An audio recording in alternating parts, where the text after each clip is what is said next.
Welcome to Dare to Dream, where the extraordinary isn't fiction, it's the conversation. What if the ancients didn't just worship the stars, but they actually engineered reality through them? Today on the show, Billy Carson joins us to reveal how lost civilizations understood manifestation, consciousness, and the fractal code of the universe, and how that knowledge can radically change how you can create your life right now. If you'd like to learn more about Billy, go to forbiddenknowledge.com. That's the number 4, biddenknowledge.com. And with that, I bring Billy Carson on the show. Welcome to Dare to Dream. All right. Thank you. It's great to be here.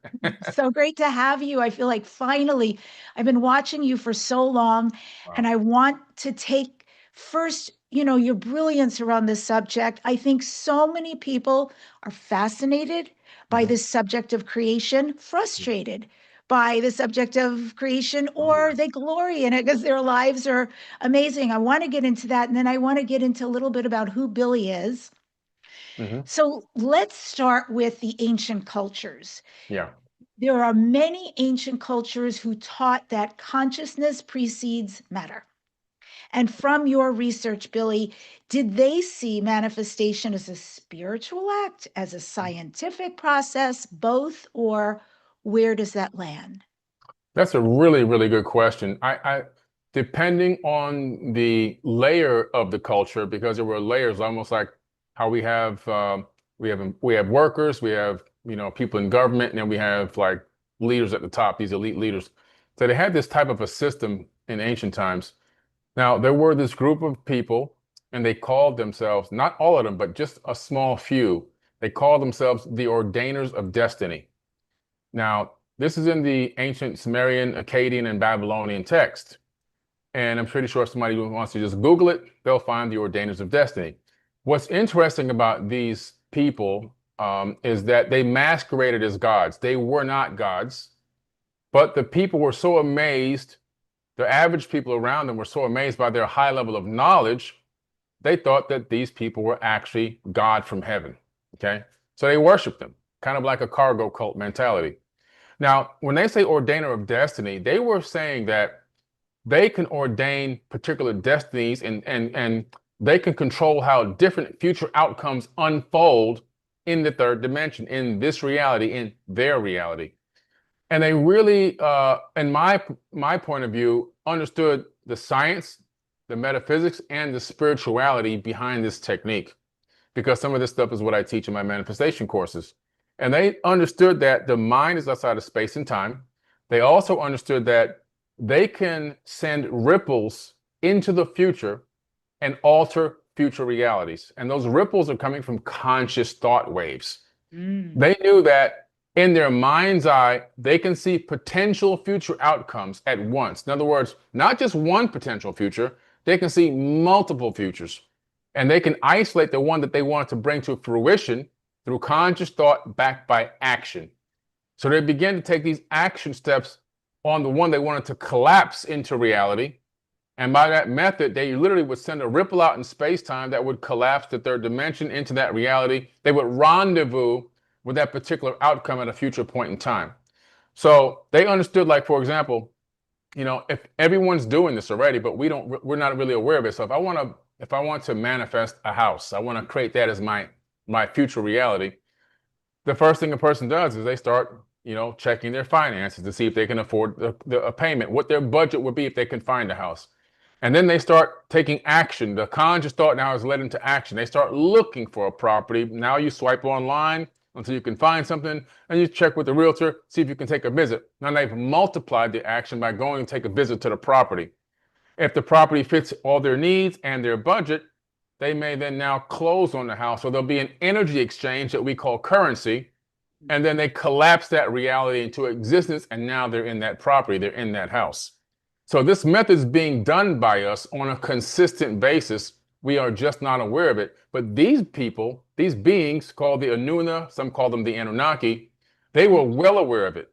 Yeah, and they Oh. understood how to do this very, very strategically. Oh, okay. That's a whole new piece right there. That is fascinating.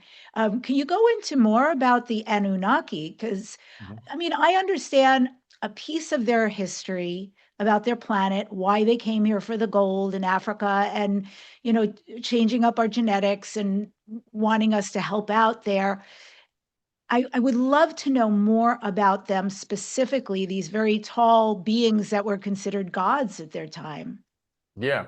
Well, a lot of people think they only came from this planet written in the Enuma Elish called Nibiru. Now, Nibiru is in the Enuma Elish.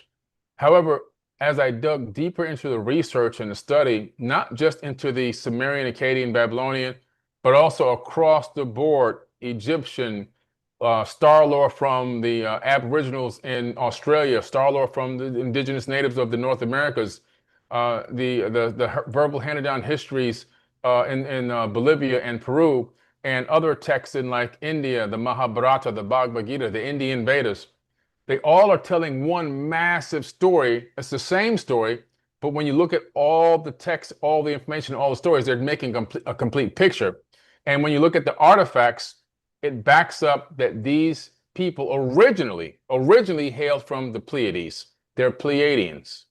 Yes, the Really? seven sisters at all points. There's even star maps that exist in the British Museum, cylinder scrolls that show the route from the Pleiades that they took to get to this solar system and to get to other solar systems. So the Pleiades is mentioned in the Bible, it's mentioned in the Egyptian text, it's mentioned in the Sumerian, Akkadian, Babylonian, all the Asian cultures, Indian, North American, and the Hopi tribe called them the Star Brothers, and they say that they were seeded on this planet by Pleiadians.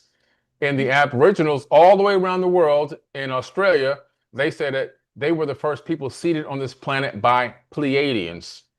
Two cultures spread across thousands of miles, making the same statement. In this text, there were great wars millions of years ago in that sector of space, and this war broke out. They had a weapon called the Brahmahama Astra, and this weapon was so deadly it was destroying planets. One of the gods, even though they aren't gods, said that they had a weapon that was so deadly it can destroy any man on three worlds. And can you imagine if a war broke out like that in this solar system? There would be debris flying all over the place. Earth would be one of the potential targets of some huge mass chunk of a moon or Mars or whatever coming right at us. We know that we'd be doomed if we stayed on the planet. This is the first reference that I saw to what I gave them this name, space refugees. Because there's a record where these people start fleeing the Seven Sister area and they start settling in Orion, Aldebaran, Ursa Minor, Ursa Major, Sirius, various different star systems.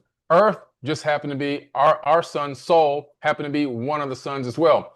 And there's a brown dwarf sun which has 6 planets orbiting it. One of them is Nibiru. It's 4 to 6 times larger than Earth. So they settle on all these different planets throughout this Milky Way galaxy. Earth is just one of many breakaway civilizations settled by these space refugees. Yeah. Amazing. Thank you. I love learning stuff like this. So I'm going to take this now to the idea that you talk about, which is fractal holographic matrix. Mm.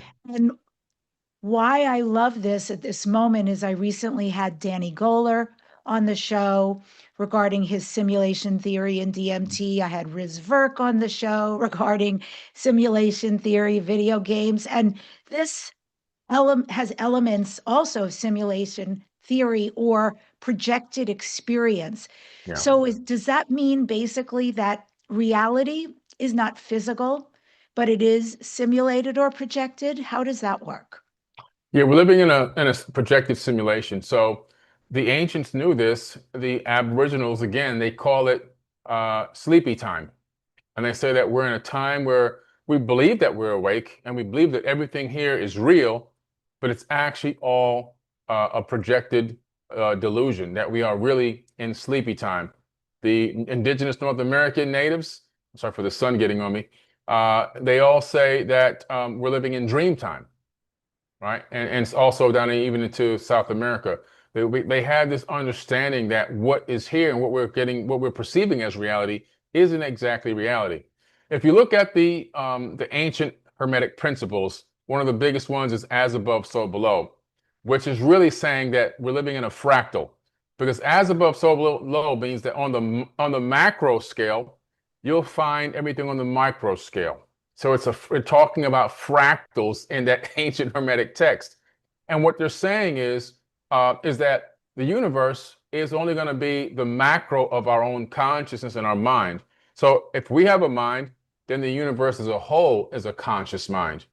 And so if you want to find out what the universe is up to, let's analyze how our minds work. Our brains are encased in complete darkness.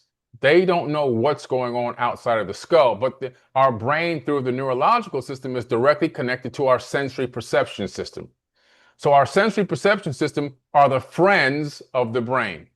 And the brain says to its friends, go out there and collect me some information. Bring me back some data. The friends go out, they smell, they taste, they see, they touch, they hear. The friends themselves don't fully understand the data, but they transmit it back via the neurological system to the brain. The brain takes that data, raw data, sorts it all out, and projects a hologram as to what it believes is going on out here based on collected data and information. And we navigate through this matrix off of projected data from collected, a hologram from collected data. And so the universe itself, it says, okay, well, how does that work? Well, the universe is a conscious mind. And what are the universe's friends? Every single living thing that exists throughout the known universe. And so it says to its friends, go out here and live your life and experience this third dimension. So we experience this third dimension. We're all a fractal of that one source energy. We are all literally operating from one single consciousness with a slight variance of frequency off. So I'm 99.1, you're 99.2. And so we have this illusion of individuality and separation, but actually we're one. And we're broadcasting back to the source. What is it like to experience life as 99.1, which is quote unquote Billy Carson? What is it like to experience life as Debbi Dachinger, at 99.2? And so as we live our lives and experience this third dimension and go through trials and tribulations and happy moments and everything else and experience gratitude and experience the lowest lows of depression, whatever it is, all that's being transmitted back to source. And source is now having an experience and understanding what's going on within this realm through its friends, which is collected data from us. Not just even from us, every single individual atom is also vibrating and broadcasting back a signal. And so what I learned through this is not only is the universe a fractal holographic matrix, but is imbued with divine energy. Everything in this universe is alive, even a rock, even a blade of grass, even an individual atom inside this phone, because we know through the double slit experiment in quantum physics that electrons orbit atoms and they make a conscious decision based on observation whether to collapse from a wave into a particle. That's the double slit experiment, and that's wave particle duality, called the observer effect. So every atom is conscious. So not only are we conscious, but every atom that makes up our body is conscious. So when you begin to realize that everything is a fractal from the highest to the smallest, and this projected reality is coming from this universal mind, and we're experiencing it, we're kind of collectively experiencing it together, but we're transmitting everything back to the source. And when I'm talking to you, I'm talking to myself. And when you're talking to me, you're talking to yourself. There's only one. We have this illusion of separation, but there is no separation. There's no separation. I love how you're saying this because I'm a shamanic practitioner. I've been on the shamanic path for a long time, and you keep bringing that into the conversation. Yeah. And in shamanism, we believe that there's animism in everything. If you Mhm. want to close that window, it's totally cool. Yeah, I'm trying Go to find a way to ahead. give you more light. I'm Yeah, sorry. do Just your want to give you more thing. light. Yeah, yeah. So you can see, they can see me. Yeah. Yeah. Hard to.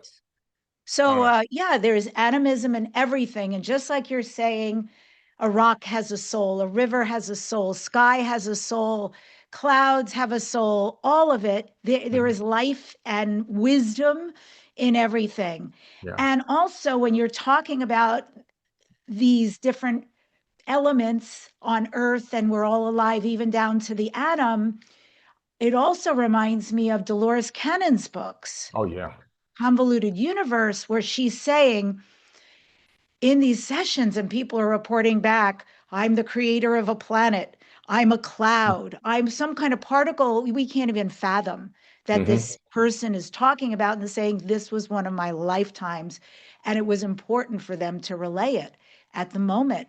So I really believe in everything you're saying, and it's very exciting to hear this. The duality part has always been really difficult for me. Yeah.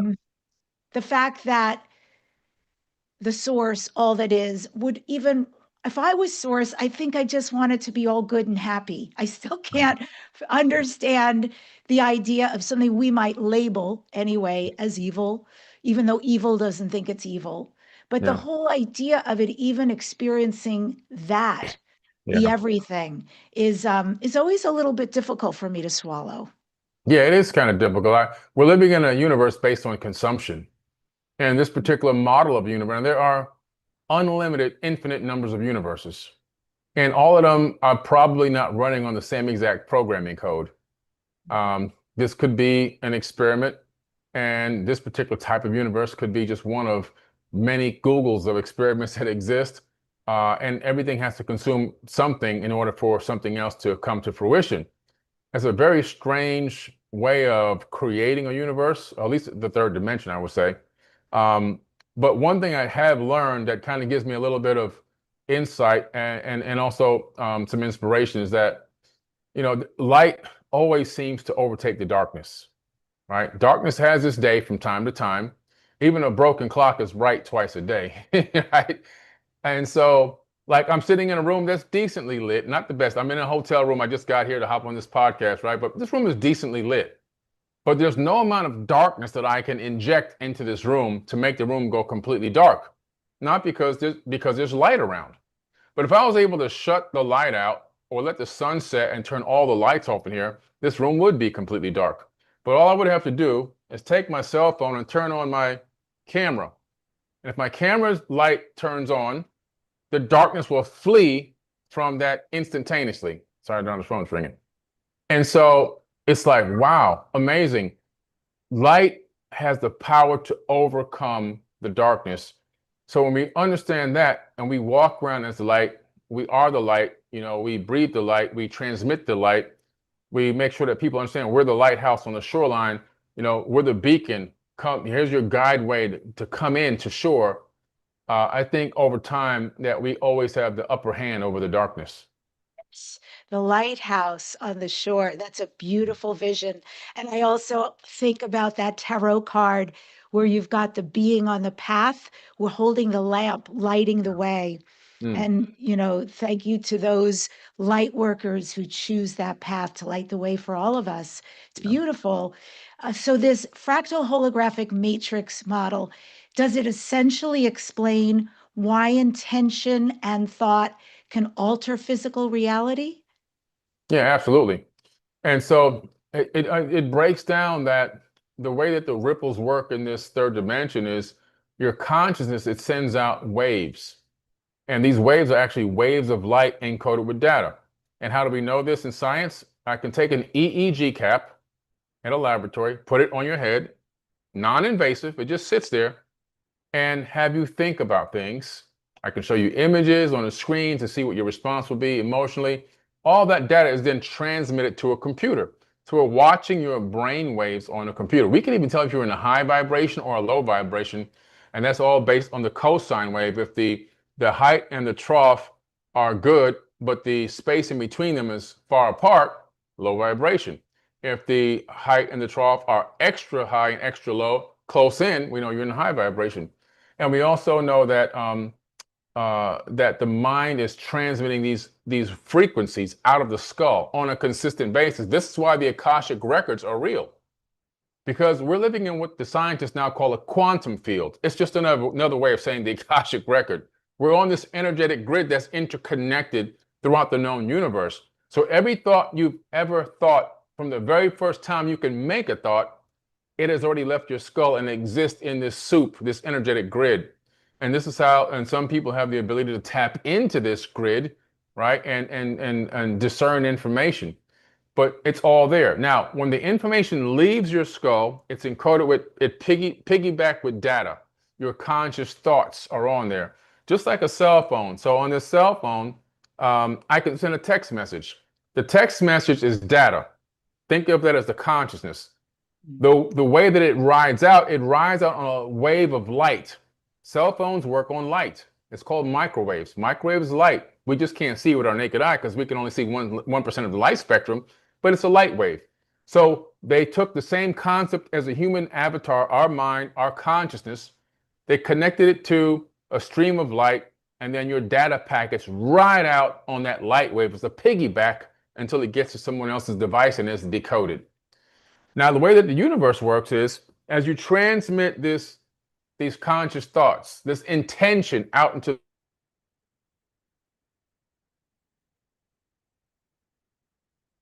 the mirror, which now scientists are calling a quantum field, a quantum mirror, it reflects back at you the same vibration. The data packets are different, but they're data packets coming back at you to help you manifest the reality that you're looking to manifest, or their data packets coming back at you because of the vibration that you're in. The law of attraction works in high vibration and it works in low vibration.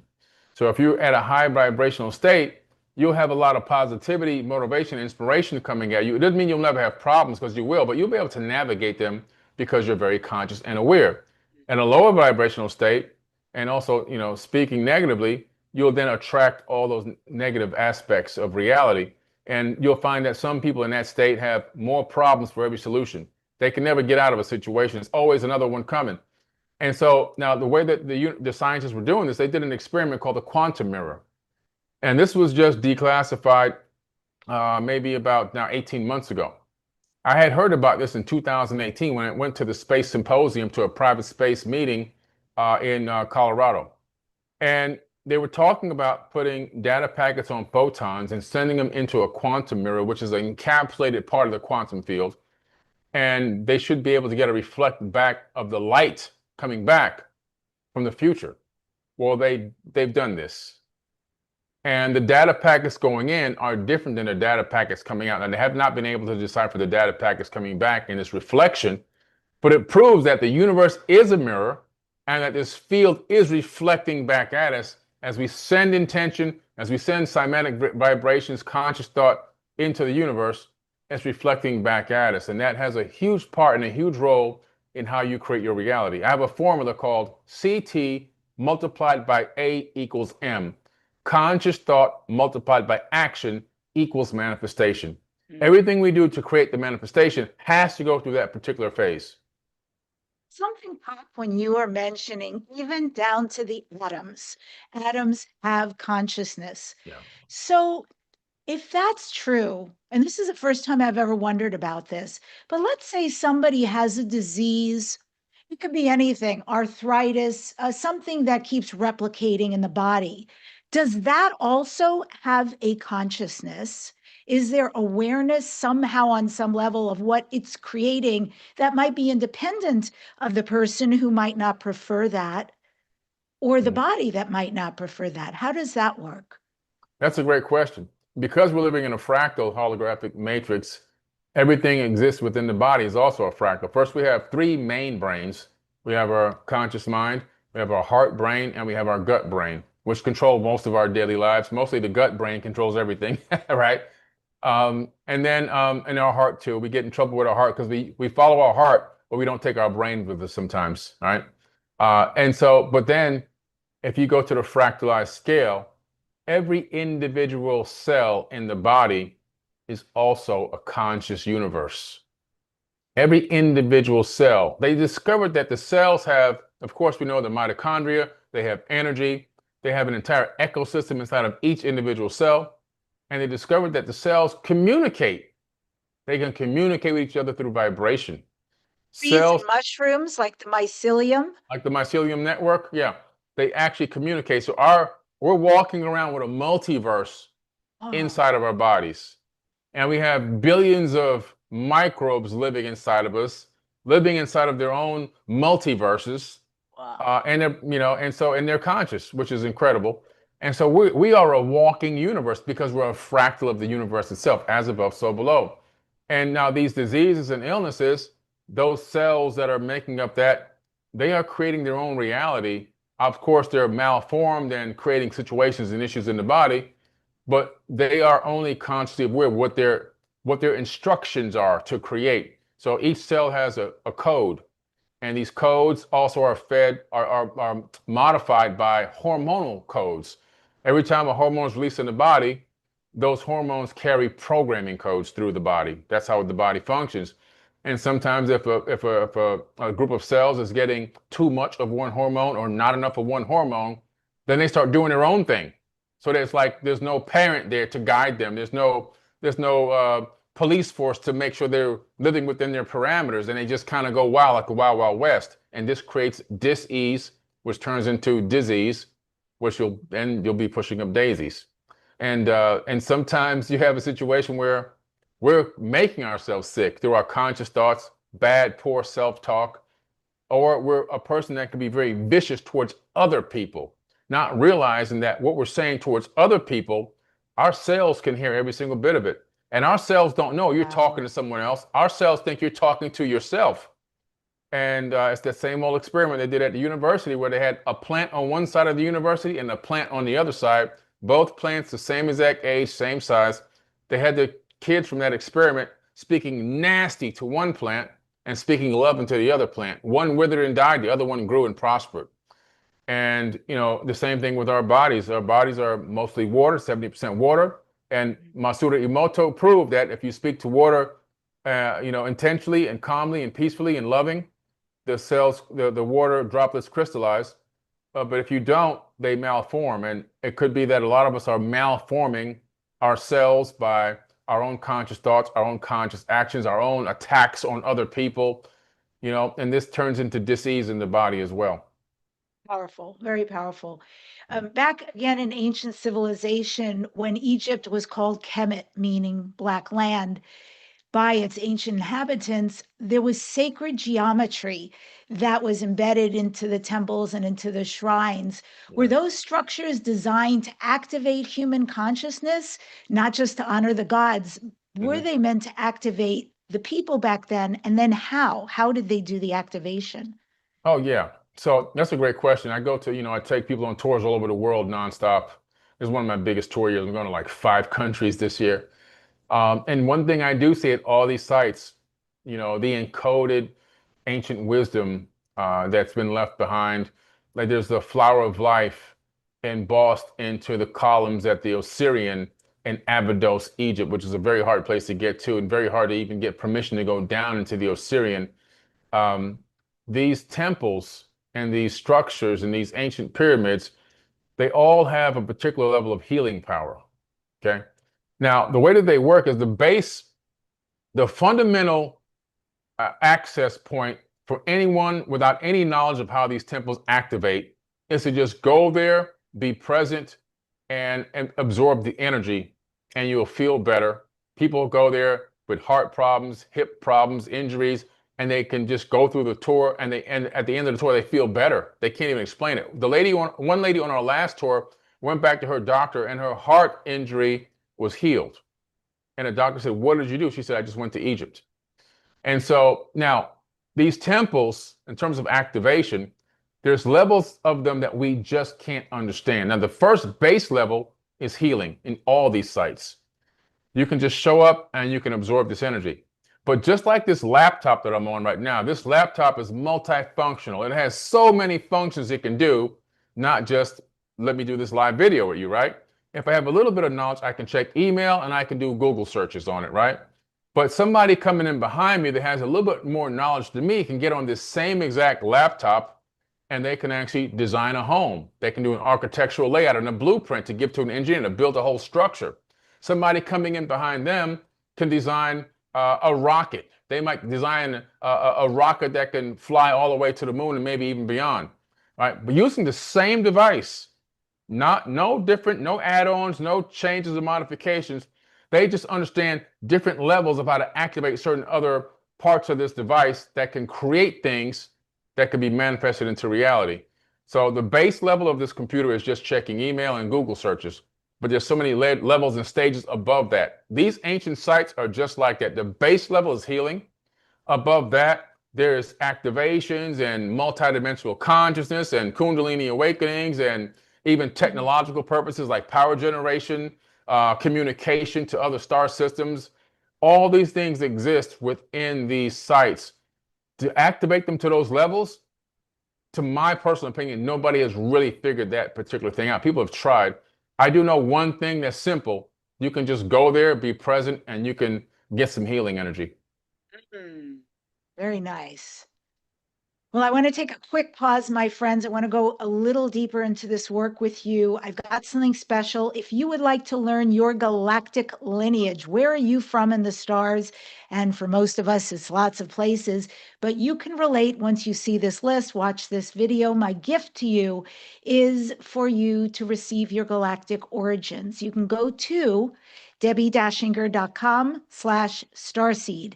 It's Debbie with an I, Dachinger with a C, DebbiDachinger.com/starseed. Next, we've got a very exciting event really coming up quickly. That's February 20th to the 23rd, live in Los Angeles, Conscious Life Expo. This is their 24th annual. Billy Carson is speaking there, presenting there. He's on panels. I will be there as well. I'm moderating 3 panels, speaking in the play Saturday night, and I'm doing live podcasting. So I'll be very busy as well. Come meet us in person. Get your tickets now. Don't miss this. It's at DebbiDachinger.com/CLE. And all the links are down below in the show notes, in the description. Also, I am doing 2 shamanic healings coming up. One is a full moon ceremony, and one is an animal spirit code activation. So you can get animal medicine, the wisdom from these beautiful animals that will help you through 2026. Just go to my website, sign up, and when that gets rolled out, you will get notified. And finally, if this conversation means something to you, hype it, like it, subscribe, comment. I love reading all your comments because you support us by taking these actions right now. And this way we can reach way more star seeds and light workers all around the world. We like to be very supported by our community too. So thank you in advance for that. Billy, I am so curious about you because listening to you speak for these many years, Yeah. I've often thought, how does this man know what he knows? It's really impressive, the depth, the intricacies of the information, and how you're able to disseminate to the layperson. And Yeah. then I saw, oh, okay, he has a certificate of neuroscience from Yeah. MIT. Check. He's got a certificate in ancient civilizations from Harvard. Check. Yeah. Starting to make sense. Yeah. So you're a kid, I think you grew up in New York, is that right? I was And born in New York, but I grew up in Miami. in Miami. Okay, I was born and grew up in New York. What was your fascination? Did you have a fascination back then that manifested into these certifications? And have you always been like this? Yeah, I just had a real fascination with information and knowledge. My father saw at a very young age I had the ability to read. So I was reading at a very, very young age. And when he saw that, the one thing I got to give him credit for, he started making me do book reports. And so, I'd be a little tiny kid, and that started in New York before I got to Miami. And I do these book reports, and at first very simple, but then as I got a little older, and he saw I can read even more complex books, he gave me a novel. It was The Sea Wolf by Jack London, and that was my very first novel that I read, and I did a book report on that. And he was so impressed, he would take me, he would take me to bars with his buddies in the 70s. He'd take me to these bars and put me on the bar top and have me reciting all kind of things. Because I had a decent memory. So, the book reports, he'd get in trouble when we got home. Real bad trouble. But the book reports really helped me develop comprehension. And so through the comprehension of what I was reading, and right now in school, you go to school, they just teach you how to memorize the answers. There's no working through solutions to figure out the problem. And so everyone's regurgitating information like a robot, like a parrot. I was actually able to begin very early learning how to come up with, the discernment of what I was reading, what I was taking in. And I think that helped carry me into my adulthood. And I always had this huge, huge quench and thirst for information.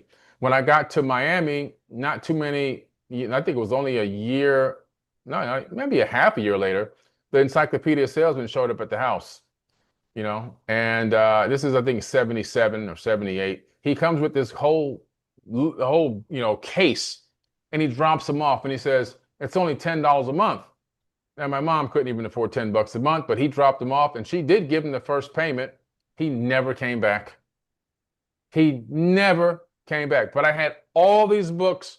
I had biology, I had chemistry, I had economics, I had physics, I had aerospace, I had astrophysics, I had everything. And I just dove into those books. Those was my escape from, living in abject poverty. It was really nothing for me to do, nothing, nothing to eat. I'd eat Cairo syrup and toast. I eat matzo crackers and butter most of the time. I'll go steal fruits off the neighbor's trees. I would bathe in the backyard by connecting a water hose to my neighbor's house. And because we had a backed up sewage problem and we couldn't afford to fix it, and so that's the kind of level. But the books were my escape out of that turmoil and out of that detriment. And so I really just dove into that information. And so learning for me has always been a passion, and taking in information. And then I noticed when I got to high school that I had the capability of piecing together information over different timelines. And so I was able to connect the dots to things that other people, for whatever reason, they just couldn't see it. And I remember when I took my first IQ test about maybe now 7 years ago, it's all about pattern recognition. And I got a really high score. And I was like, this makes sense. My pattern recognition is why I've been able to make all these connections. My pattern recognition was very, very high. And so I think that's what it is. My early on, though, when you start with a kid, you can teach them 5 languages when they're like between the ages of 1 to like 10. So me starting with all that studying and researching and doing all those book reports, it just built the catalog inside of my head. It's amazing too, Yeah. because a lot of people can read voraciously, but it doesn't necessarily mean they'll retain the information, nor that Yeah. they can pull it out and get A and B and Z to connect and mean something. Yeah. So Yeah. that's, it feels like that's a two-part gift that Hmm. you have. I'm also so curious because for me, when I've listened to you, I've just wondered about your connection with the extraterrestrials. Hmm. I personally, to pull back the curtain, I was not only a skeptic, I was an eye roller forever. Hmm. Deeply spiritual, but no, not that. And then I had a profound awakening around it. And now deeply into that. I've had many UFO experiences, extraterrestrial experiences. I think once they knew I was online, Hmm. I was like, bring it. She's ready. And I'm curious about you as well, how much you have relationships or experiences like that, and if they also inform who you are and what you can speak to. Yeah, well, that's what sent me down the path that I'm on, Back in 77, when I was in the backyard playing outside, just looking up at the sky, watching those little prop planes go over taking a very slow time, making a lot of noise. They came Mm. from the Opelika airport, which is right by where I lived. And all of a sudden, this one day, this object came across and it cleared the horizon in seconds, went all the way across. It was like an elongated egg. It looked like what I would say glowing metal. Can't say anything else. No wing, no cockpit, no windows, nothing. And it just wasn't, from my perspective, it wasn't an airplane. And just as I was so amazed and surprised at what I saw and was almost turning to run in the house, it came back, but then it just stopped like that. And it was much lower. Now, at my age, I can estimate probably like maybe 90 meters above me, completely silent, but maybe 2, 3 seconds, and then it was gone. And then I ran in the house and I told my mom what I saw and what happened. And she said, son, in the ancient past, there were advanced beings that lived on tops of mountains. This is in the 70s. And my mom tells me this. She says, you need to go to Machu Picchu. And that's why in my first book, Compendium of the Emerald Tablets, There's a picture that I took with my own camera at Machu Picchu. And underneath that, I wrote a dedication to my mom because I finally made it to Machu Picchu. She had long since passed away by then. Yeah. So these encounters are real. And then I had a second encounter in 2010, which to me was more like an encounter of the fourth kind. And it took me a while to talk about that one because it was really, for a while, it was extremely traumatic. I've done a lot of trauma work on this topic now, so I don't really get as destroyed as I used to talking about it. I had a lot of PTSD I had to work through on this, but they came in my house. It was about 9 o'clock p.m. Eastern time. I was watching ESPN highlights, updates on TV, and the room turned this lavender color, and the TV shut down. I thought my boys were playing a trick on me. They weren't behind me when I looked over my left shoulder. When I turned around, these two beings were just standing right there. They had to be maybe four. I'm pretty tall. I'm 6'4", and I'm sitting in a chair probably about the height of the one I'm in now. So that means they'd probably be about 4.5 feet tall. But they were standing and I was sitting, and they were right in front of my face, within inches of my face. Their eyes looked more like coverings, grid, hexagonal type coverings, a pattern inside of there. Not necessarily like real eyes, maybe some type of protection. I don't know. Just looks like a slit for a mouth, little tiny slit for ears and little slits for a nose. No real nose structure, no bridge. They weren't really gray, even though they did look like the hypothetical, typical gray type style, but they were more taupe-ish color. And it looked like they had on a body type suit, very long, dangly fingers. And my brain felt like it was shaking in my skull. I tried to scream. There was no sound coming out my vocal cords. Zero. It was like I was muted. And with just as quick as it started, it stopped, and they kind of bounced out. They don't walk like we walk. At least from my perspective, they didn't walk like a human. They almost like they were on strings. They just kind of dangled in a weird kind of way, like the gravity wasn't affecting them. I don't know. I don't even know what it was. But they bounced out, and they went right through the wall. And then the lights came back on, the TV came back on, and I went running around the house, and it scared everybody in my family. I ended up getting a divorce. One of my sons is like estranged from me still to this day. But I didn't get a lot of good out of it. It really was a thing that created a lot of trauma. But one thing that did come out of it that put me on this path was this phrase was burning in my mind: worldwide telescope, worldwide telescope, worldwide telescope, over and over, thousands of times. So I went to my computer, and at that time, it wasn't Google that was like the big search engine. It was excite.com. And I typed into excite.com. I said, okay, worldwide telescope, what is this? And the first search result that popped up is worldwidetelescope.org. And I almost fell out of my chair. I went to the site. It turns out it's the site where all the space probe data that has been paid for by taxpayers and private corporations exists in a format that you can actually see the data, you can see the imagery, you can see the probes, what the probes have recorded, the rovers on Mars. You can see from the mass cam view. You could pan left, right, zoom in and zoom out. And so I said, okay, so let's take a look. I installed the software and I went in. And the first thing I saw that was curious to me was like Mars. I was like, wait, Mars. Then I saw Mars panoramas. I said, okay, Mars panoramas, click. And then I saw a Spirit rover, Opportunity rover. I was like, wow, really? So I clicked Opportunity rover. I go in and I'm looking around on Mars from the perspective of the rover, from pre-stitched images, but it gives you that realistic feeling as if you're doing it in real time. But all the imagery is real. And I start seeing things that didn't belong on the surface of Mars, anomalies, structures that look like what I would see down here in an ancient civilization that's collapsed, like in Peru or Egypt. Broken stones that are put together in a way where they're almost molded together, but pieces of walls and other objects that just didn't appear like they matched the surrounding terrain. And that got me into Mars anomaly hunting. And then I ended up finding a group of people on Facebook, and we built these groups called the United Family of Anomaly Hunters. And a lot of our anomalies made it to mainstream news: CNN, Fox, Huffington Post. I mean, you name it. We had stuff showing up on Ancient Aliens on the History Channel. They were like, "What is this?"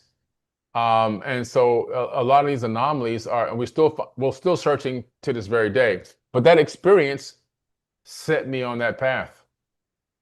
Yeah. Amazing. Do you feel, even if it was subconscious or like getting a zip file, do you feel like there was a transmission, an activation, family, star family, anything along those lines? All I can think is that they activated something inside of me or transmitted some type of, at least that initial phrase. They knew that I'm a person that once I get any bit of information, I'm going to go dig into it. And they probably realized if we drop this into his mind, he's going to go deep into this and he's going to realize that Mars is linked to the ancient Sumerian tablets. Because through that research of those anomalies, I said, I got to go look in these texts because they keep calling Mars the god of war in these texts. There's got to be more to this. And then I start finding out in the Akkadian and Babylonian texts that they talk about Mars as being part of this civilization. There was a concurrent civilization running on Earth and Mars at the same time, and they had people living there called the Ijiji. In the British Museum, you can find these tablets. They called themselves the Ijiji.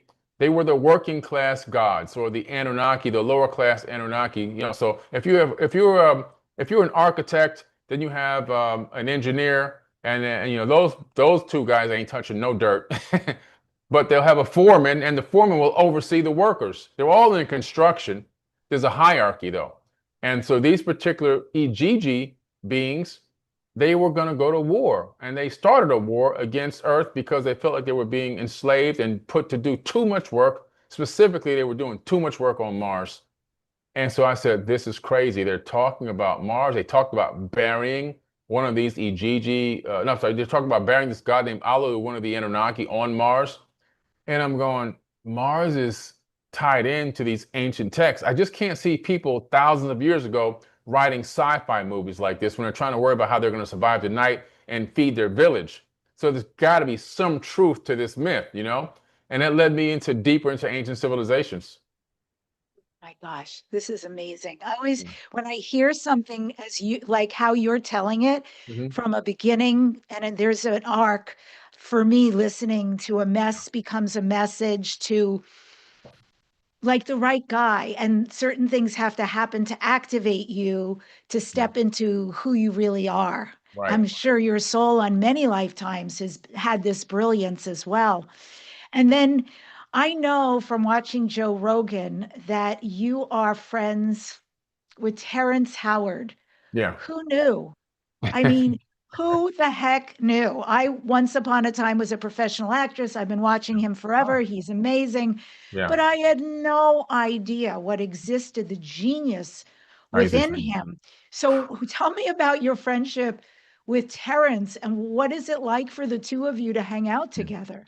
Oh man, he's a great guy. He's so gentle and like soft. He doesn't, he's not aggressive. He doesn't like snap or anything. He's just very calm, cool, collective guy. One day I was in Texas making a podcast run. In fact, I was headed to Joe Rogan's podcast actually.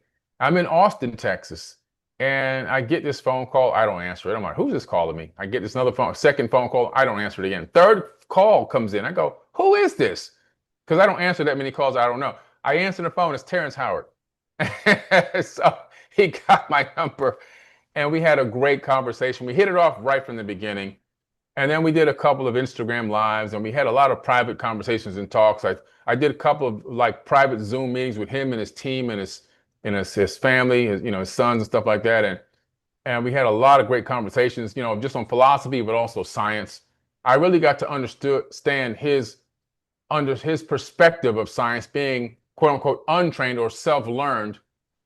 Self-learned really gives you the ability to expand beyond the box because when you're trained and when you're taught through university, through the standardized system, everything has parameters and you're taught don't go outside these parameters.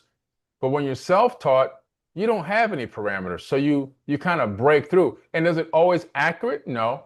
But it gives you the ability to push science to the absolute limits. And what I saw from his work is he pushed science to the limits and he came up with something so unique and so incredible. And everyone tried to, not everyone, but a lot of the podcasters who had him on and they tried to make him look like he didn't know what he was talking about. They tried to make him seem like he was a bumbling idiot or, he didn't have any knowledge. This guy is an absolute genius. He's such a genius that there are companies out there that want his science. Now, if his science wasn't worth anything, why would people want it? Why would they want it? I'm not talking about just like saying, hey, can you give it to us? I'm talking about they want to buy it. And so that tells you that his science is real. Now, I saw firsthand his science actually working with the linchpins, the linchpin flying technology. And we were actually going to launch a Indiegogo, community fundraiser to build one to have an event and have him fly it over at the event. But before I can get to that point, somebody had already approached him for the technology. This technology was built by several inventors, open sourced as a beta test, and all of them flew. Every single one. There's videos of it on YouTube of them flying around, so it's like public knowledge now. And I was like, this man really invented something miraculous in this era, and these people don't want to see it simply because they don't want to give him the credit that they feel they deserve for whatever, they want all the credit for these inventions or understandings or updates or transformations of science. They don't want to give it to him because he's an actor. The man is an absolute genius. He plays like 5 instruments. He can sing, he can act, he can write music, and he understands quantum physics in a way that I've never met anyone that understood it in that way before. He knows how to push the threshold of mathematics. He understands how to combine philosophy into mathematics, and he knows how to create objects or technological objects based on his form of science, and they work. He's got a lot of patents. My gosh. Well, he was such a massive, impressive surprise to me. Yeah. I can completely see how you guys would jive together and how that would be a beautiful friendship, this exchange of information and wisdom that you can bounce off of each other. And I never would have known if I hadn't have seen him live. I had to do it in chunks Mhm. because even in the interview, he gives out such advanced information that Yes. clearly he Yeah. completely comprehends to be able to explain it. And you Yeah. you really have to stick with it and be open. Mhm. And a lot of what you're saying, it's really true. This shutdown attitude, or trying to debunk. Mhm. It's happening in archaeology these Yeah. days. We went to school and we learned this, and this is how Yeah. it's done, and this is what exists in history, and this couldn't possibly, and that's clearly not true, Exactly. because what's being shown, not just Graham Hancock, but what they're finding, like the tunnels under the earth. And Yes. oh, it's amazing what exists right now. If ever there was a time to be open, Yeah. it's now. Oh And yeah. nothing we're living in is a one and done conversation. Yeah. Yeah. Facts. Absolutely. Science is all about, you know, searching, looking, bending, breaking until you find another way or find out what other ways exist and find out there maybe is no other way. But just staying inside of a box and calling it science is not any kind of progress in my book. That's right. Yeah. Yeah. Well, if all of us, modern humanity, fully remembered this ancient knowledge and now very modern and available to us knowledge that you've been talking about, how would our economic, spiritual, and Oh. technological systems change overnight?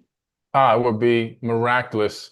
First of all, we would see lifespans extended because big pharma wouldn't be the big pharma we know today. It would be completely transformed into longevity and real, true healing. And they would be collaborators with humanity instead of people that are looking to just monetize humanity and I hate to use the word, but they virtually execute us after they get done using up all of our money and bring up the next one. But if they in the new world, they would be collaborators. The people who are in those companies would be conscious, spiritual beings, and everything that would be there to help and enhance us, truly enhance us. AI and automation would come to help bring a whole new wave of prosthetics, conscious learning. Instead of having to go to school for 12 years and grade school to high school and then go to college for another 5, 6, sometimes 10 years, there'll be devices that you just sit on your crown, and that device will transmit directly into the mind knowledge, but it'll be done in increments. So you'll have like first grade through fourth grade will be done within maybe only a couple of months, And then there'll be social gatherings for the children for integration and also social, social aspect of like learning how to be around other kids and people, right? Social learning. And then there'll be these chunks, but a person by the time they're maybe 10 or 12 years old would have done everything from grade school all the way to college. So that's going to be the future as well. And then the transformation of understanding the power that's already in us. We become more reliant on ourselves, and go to inner space, than rather relying on some type of outside source to come and somehow save us, and really giving all of our energy and power to poly tricksters and religious figures and famous people and celebrities. We'll look more towards inward towards ourselves, and because our inner space will become more fulfilled and we'll be truly happy with ourselves, that's going to be as within, so without. The outer world is also going to reflect our inner world because we are also reflecting like a mirror. And so that will become the new virus, right? Spiritual, happy, conscious understanding, love for one another, service to others. We wouldn't be fighting over, hey, your skin reflects the sunlight different than my skin, and all these crazy concepts. That's just like, what are you guys talking about? That divide and conquer stuff will just fade away. And we can really build an incredible golden age on this planet. And the ultimate golden age is one that can sustain itself. There's been so many golden ages. According to a lot of the ancient tribes, we've already gone through 4 golden ages, and we're heading into a 5th particular age where we're trying to build back to a golden age in this age of Aquarius. But nowhere have I ever read or heard that the age has to collapse. It just does. We need to get to maybe the ultimate experiment with humanity is, can we sustain a golden age? Can we get to the golden age and sustain it and not collapse? And so maybe that's the ultimate goal. Absolutely. That duality. Yeah. How about anticipating or seeing the future with the galactic community and now we're becoming part of it? Do you sense in our lifetime that's going to happen? Oh, yeah. I think that it can happen. I mean, not right now, there's enough longevity experiments going on that you and I, if we can live another 15 years, we should live to about 150, 200 years old, unless barring any other weird, strange thing that happens that can't be fixed. So within our lifetimes right now, making that statement is realistic. I believe that humanity is like a baby, right? We're like a baby learning how to crawl. We're crawling right now, and we want to stand up. We're trying to get to the edge of a table or a bed or something to pull ourselves up. And we're in that stage. Once humanity does stand up, it's going to be like, oh, we made it. But what happens with a baby when it takes its first 2 steps? It falls. It falls, it plops down, it cries, it screams, right? But then what happens? It says, okay, I'm gonna try again. So it crawls up, it pulls itself up again, it tries again. It takes about 4 or 5 more steps. When it falls the second time, it makes a little bit of noise, but not as bad as the first time. Because it realizes, oh, I can get right back up again. And then the baby gets up, and now it starts to learn how to walk. And the definition of walking in the dictionary is learning how to control your fall.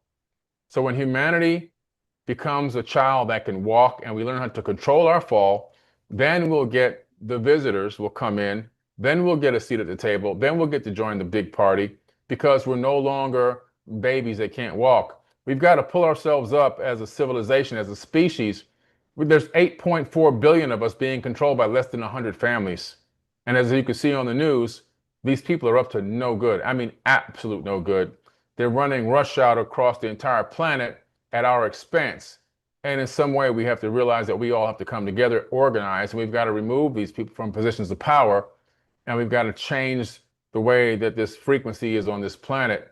And that's a huge part of getting up and starting to learn how to walk. Amazing. Learning how to control how we fall, Yeah. individually and collectively. Well said. Billy Carson, how can people find you? What's next? And then tell us a little bit about Conscious Life Expo. They can find me on fourbiddeknowledge.com with the number 4. I also have an online academy. It's 4bkacademy.com with the number 4.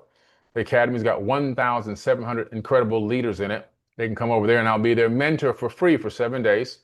And I'm looking forward to coming to the Conscious Life Expo this month, in just a couple of weeks. Incredible talks on the fractal holographic nature of the universe, manifesting, how to activate the manifestation codes that we already have. I'll be talking about, of course, ancient civilizations, the underground labyrinth in Giza and other places around the world that have been discovered.